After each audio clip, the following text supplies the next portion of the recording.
3-4 दिन में एक न्यूज आई है, उसको पुर्तगाल को शेंजन जोन से बाहर किया जा रहा है, स्पेस को सस्पेंड किया गया है शेंजन जोन से। ये बात है। अब इसके पीछे बिहाइंड द स्टोरी सीन क्या है शेंजन का, और उनमें से 78% शेंजन लोगों को जो वीजा मिला, तो जितने भी लोग हैं वो सबसे ज्यादा इस चीज के ऊपर फोकस करते हैं कि अपॉर्चुनिटीज को जो है ना वो वहां पे ओपन करेंगे। नंबर ये डेमोक्रेसी में चीजें होती हैं। Hi guys, welcome to my YouTube channel, welcome to another interesting vlog. एक नई इंफॉर्मेटिव इंटरेस्टिंग वीडियो लेके मैं आप लोगों के पास आया हूं। पिछले 3-4 दिन में एक न्यूज आई है जिसके लिए जो है ना वो हर बंदा परेशान भी है, और वो इस गहमा-गहमी में लगा हुआ है कि जी पुर्तगाल की इमिग्रेशन में तो जो नई नई चेंजेस आ रही हैं। ये क्या सीन हो गया है कि जी पुर्तगाल का जो पार्ट है उसको पुर्तगाल को शेंजन जोन से बाहर किया जा रहा है, या शेंजन जोन से वो बाहर हो रहा है। इसकी क्या सिनेरियो, इसकी हकीकत क्या है और ये न्यूज क्या है एक्चुअली। काफी सारे रूमर्स होते हैं, कोई भी इंफॉर्मेशन आती है तो वो मार्केट में जब भी इंफॉर्मेशन आती है तो उस इंफॉर्मेशन के अकॉर्डिंग अगर आप उसको प्रॉपर्ली स्टडी करना चाहते हैं, देखना चाहते हैं, तो ऑफिशियल न्यूज को देखा करें। बहुत सारे लोग ऐसे हैं जो बेचारे ऑफिशियल न्यूज के एक्सेस तक नहीं पहुंच पाते, तो वो बहुत सारी चीजों को देख रहे होते हैं थ्रू सोशल मीडिया प्लेटफॉर्म। तो वहां पे जो कोई भी न्यूज होती है उसको बहुत कम लोग ऐसे होते हैं जो प्रॉपर फैक्ट्स एंड फिगर के आप कह सकते हैं कि प्रोस्पेक्टिव्स के थ्रू एक्सप्लेन करते हैं। तो आज की जो वीडियो है वो एग्जैक्टली इसी चीज के ऊपर है। मैं आप लोगों के साथ कुछ इंटरेस्टिंग बातें शेयर करूंगा कि पुर्तगाल का जो एक पार्ट है उसको, जो पुर्तगाल का कंट्री है, उसको शेंजन से अलग किया जा रहा है, या वो अलग हो रहा है, या वो अलग नहीं हो रहा। नंबर 1 ये है, मैंने वैसे बता दिया है कि वो अलग नहीं हो रहा। दूसरी बात यह है कि उसको अगर अलग होने के लिए कुछ पैरामीटर्स हैं तो वो कैसे अलग हो सकता है।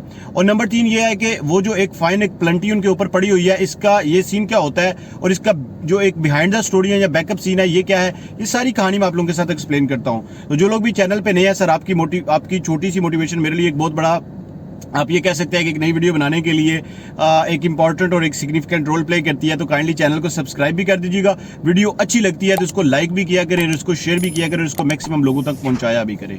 और जो लोग मुझसे कंटेक्ट करना चाहते हैं, मेरी इंस्टाग्राम आईडी आ रही है, मेरा टिकटॉक अकाउंट आ रहा है, आप मेरे दोनों अकाउंट्स को फॉलो कीजिएगा।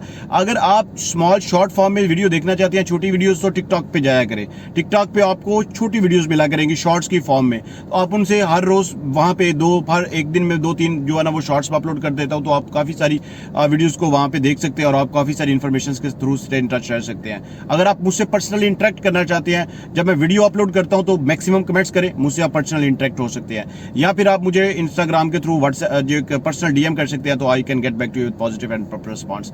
बात यह है कि पुर्तगाल में आपको पता है इमिग्रेशन के पॉइंट ऑफ व्यू से काफी सारी नई चीजें आ रही हैं। अच्छा, इमिग्रेशन के पॉइंट ऑफ व्यू से एक चीज मैं यहाँ पे बता देता हूँ कि इस वीडियो के बाद में मैं एक वीडियो बनाऊंगा जिसके ऊपर मैं पर्टिकुलरली ये बताऊंगा कि जिन लोगों को ई पोर्टल की समझ नहीं आ रही, उन्होंने कैसे ई पोर्टल को ऑपरेट करना है, उनकी पेमेंट प्रॉपर्ली तरीके से नहीं हो रही तो उनको उन्होंने कैसे ऑपरेट करना है। और उसके बाद तीसरा पॉइंट ये होगा कि अगर वो अपॉइंटमेंट अपनी बायोमेट्रिक की उन्होंने बुक कर लिया तो उनको कितने दिनों के अंदर अंदर बायोमेट्रिक की जो है ना अपॉइंटमेंट मिलेगी।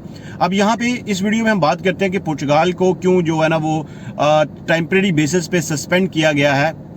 इसे हम प्रोविजनल बेसिस पे कह सकते हैं कि प्रोविजनल बेसिस पे इसको सस्पेंड किया गया है शेंजन जोन से। एक्चुअली उन्होंने कोई अप्रोक्सीमेटली 25 मिलियन की जो है ना वो कोई अमाउंट है वो उन्होंने पे नहीं की हुई। अब ये जो 25 मिलियन अमाउंट है, definitely it is in the terms of euro, मुझे कंफर्म नहीं है, लेकिन मैं एक दफा इसको रिवाइज्ड जो है ना वो देखूंगा कि डॉलर्स में या यूरो की फॉर्म में उन्होंने पे करने हैं। तो उसमें यहाँ पे पॉइंट जो सिर्फ ये है कि वो उनकी जो ये जो एनुअली आप ये कह सकते हैं कि एक एग्रीमेंटल जो एक किस्त होती है, वो जो एक एग्रीमेंटल जब एग्रीमेंट किया जाता है तो एक वो जो अमाउंट होती है वो एनुअली बेसिस पे, इसको क्वार्टरली बेसिस पे, एनुअली बेसिस पे, या इसको मंथली बेसिस पे रखा जाता है। तो ये जो अमाउंट थी ये एनुअली बेसिस पे थी, और टू सम एक्सटेंट इसको जब उन्होंने रिव्यू किया तो ये उनकी पेंडिंग थी, जिसकी वजह से उसको उन्होंने प्रोविजनल बेसिस पे, सर प्रोविजनल का मतलब होता है कि टेम्परेरी बेसिस पे जो है ना उन्होंने इसको सस्पेंड किया है। अब यहां तक की बात तो ये जो एक न्यूज की बात है ये बात है। अब इसके पीछे बिहाइंड द स्टोरी सीन क्या है, देखिए सर मैं 3 से 4 आपको रीजंस बताता हूं कि जिनकी वजह से ऐसा पॉसिबिलिटी नहीं हो सकती कि ये लॉन्ग टाइम के लिए या परमानेंटली ये चीज जो है ना ये पुर्तगाल वहां से एग्जिट कर जाए। ये बिल्कुल भी नहीं हो सकता। पहली रीजन ये है कि पुर्तगाल एक वो कंट्री है जिसकी अट्रैक्शंस की वजह से लोग शेंजन वीजा लेके वहां पे आते हैं। नंबर 1, अगर आप 2023 का डाटा देखेंगे, 2022 का डाटा देखेंगे, 2021 का डाटा देखेंगे तो 78% लोगों ने वीजा लिया शेंजन का, और उनमें से 78% शेंजन लोगों को जो वीजा मिला, 68% लोग मतलब के 10% लोग सिर्फ ऐसे थे कि जो पुर्तगाल पहुंच के वापस गए, बाकी 68% लोग थे जो पुर्तगाल गए और उन्होंने वहां पे जाके अपनी इमिग्रेशन अप्लाई कर दी। तो पॉइंट नंबर 1 यहाँ पे बहुत क्लियर हो जाता है कि जो लोगों को शेंजन का वीजा मिलता है, तो यूरोपीय यूनियन जो है ना वो वहां पे अगर बैठी हुई है, जो शेंजन जोन के लोग बैठे हुए हैं, जिसको देख रहे हैं, और जो उनकी एक बोर्ड ऑफ डायरेक्टर्स की वो जो कमेटी है वो उस चीज को देखती है, तो वो जितने भी लोग हैं वो सबसे ज्यादा इस चीज के ऊपर फोकस करते हैं कि शेंजन को लोग टारगेट करते हैं, आते हैं शेंजन में लोग घूमने फिरने के लिए, या शेंजन में लोग आते हैं विजिट करने के लिए सिर्फ एक ही पर्पज के लिए। वो पर्पज उनका क्या होता है? वो पर्पज उनका होता है पुर्तगाल। नंबर 1। नंबर 2 के ऊपर मैं बात करता हूं कि जी अगर मान लेते हैं थोड़े से लम्हे के लिए, थोड़ी सी देर के लिए, कि जो पुर्तगाल में ये जो सस्पेंशन है ये कैसे खत्म हो सकती है। मान लिया कि जी सस्पेंशन आ गई है, सर देखिए उन्होंने 400 यूरो आपकी फी रख दी है, वो जो उन्होंने नया पोर्टल लॉन्च किया उन्होंने क्यों फी रखी हुई है?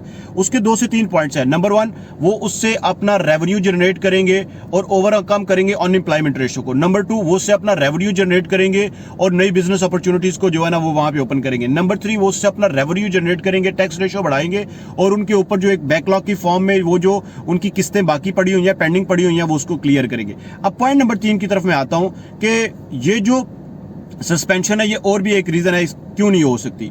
सर देखिए ये जो प्रोविजनल सस्पेंशन होती है ना, ये सिर्फ पुर्तगाल में नहीं है, ये ऑल ओवर द वर्ल्ड। आप देखिएगा कि जब भी कोई भी नई गवर्नमेंट ओवरटेक करती है तो उसमें बहुत सारी जो पुरानी गवर्नमेंट होती है उनके ऊपर एलिगेशंस लगा दिए जाते हैं कि जिन्होंने ये काम कर दिया, इन्होंने ये काम कर दिया। ये चीजें होती हैं डेमोक्रेटिक कंट्रीज में। मैं डेमोक्रेटिक कंट्रीज की बात कर रहा हूं जहां पे डेमोक्रेसी होती है। ये डेमोक्रेसी में चीजें होती हैं क्योंकि इन्हीं चीजों की वजह से, इन डेमोक्रेटिक चीजों की वजह से जो है ना, एक चीज जो हाईलाइटेड होती है, वो जो सामने आती है, वो ये होती है कि जो लोग पहले अपोजिशन में बैठे होते हैं वो जब गवर्नमेंट में आते हैं तो उन्होंने इस चीज को बहुत सारा एक्सप्लेन करना होता है अपनी टर्म्स एंड टेक्नोलॉजी से, अपनी टर्म्स के थ्रू के लोगों को इन्फॉर्म करना होता है कि भाई हम आपके लिए जो कर सकते हैं उन्होंने आपके लिए नहीं किया। तो ये भी एक एलिगेटेड पॉइंट आ जाता है सबसे पहले कि जी उन्होंने आपके लिए ये भी एक बहुत बड़ा क्लॉज छोड़ दिया है कि वो आपको, देखिए पुर्तगाल के जो रहने वाले हैं, जो सिटीजन थे, उनको वो यूरोपीय यूनियन से सेपरेट कर रहे हैं, शेंजन जोन से सेपरेट कर रहे हैं। और ये एक इनिशिएटिव था जो पुरानी गवर्नमेंट थी। ये एक सर ओवरकम, मतलब कि आप ये कह सकते हैं कि एक आपको एक लेयर दी जाती है, एक ओवरव्यू दिखाया जाता है एक ऐसी पिक्चर का जिसके थ्रू उन्होंने सिंपैथी लेके नेक्स्ट इलेक्शन में भी पार्टिसिपेट करना होता है और कहना होता है, बताना होता है कि जी हमने आपको बचा लिया है। दिस इज द राइट आप टाइम के आप इसमें अपनी पार्टिसिपेशंस भी कर सकते हैं अगर आप पुर्तगाल के लिए जाना चाहते हैं, अप्लाई करना चाहते हैं और इमिग्रेशन के थ्रू बेनिफिट्स लेना चाहते हैं तो आप जरूर अप्लाई कीजिएगा। अगर आपको मेरी किसी एक्सपर्टी की जरूरत है, मुझसे आप कुछ पूछना चाहते हैं, कुछ डिस्कस करना चाहते हैं, तो इंस्टाग्राम अकाउंट को फॉलो कर लें, टिकटॉक अकाउंट को फॉलो कर लें और मुझे गेट बैक कीजिएगा। तो definitely I will be get back to you positive and proper response. तो मिलते हैं एक नए इंटरेस्टिंग व्लॉग में, तब तक के लिए स्टे ब्लेस्ड, अपना ख्याल रखिएगा। अगेन आपसे एक बात चीज कहता हूं कि पुर्तगाल जो है ये शेंजन जोन का पार्ट था, पार्ट है और इंशाल्लाह ये पार्ट रहेगा। Stay blessed.